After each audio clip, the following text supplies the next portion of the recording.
China might be under pressure over trade, but if the world's maritime leaders are to be believed, it could all be for the best.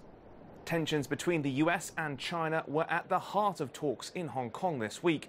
The first ever Global Maritime Forum was being held there, bringing together leaders from the entire industry.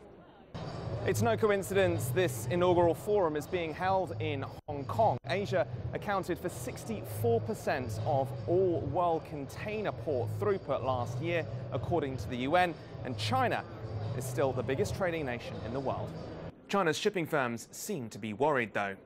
It's unfortunately happened, the trade war between US and China, and surely for shipping business, it's not good. It's not good. But while trade may be impacting shipping, the overall effects are so far low. Many here estimate the total effect on shipping at between 0.1 and 0.3%. The secret, they say, is adapting. Well, we can see that suppliers and buyers are finding new combinations. So if it's a matter between China and the US, then you have other countries manufacturing in other locations that quickly take over the trade. It is going to have an impact on the structure of world trade, on trade flows. Some of them will be unintended consequences.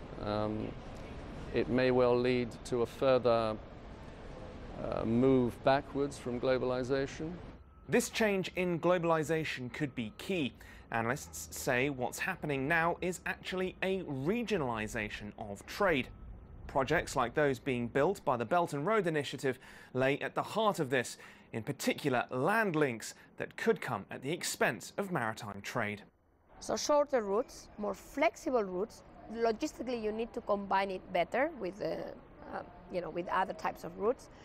And a totally different industry, I feel. So yeah, it's relevant. The trade war is not all, but it's the tipping point. The trade war is the tipping point because 25% is big enough for you to rethink your routes.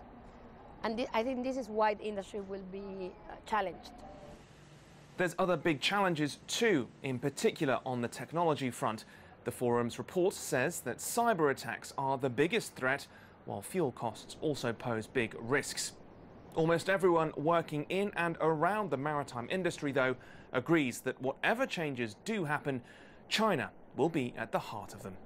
Joel Flynn, CGTN, Hong Kong.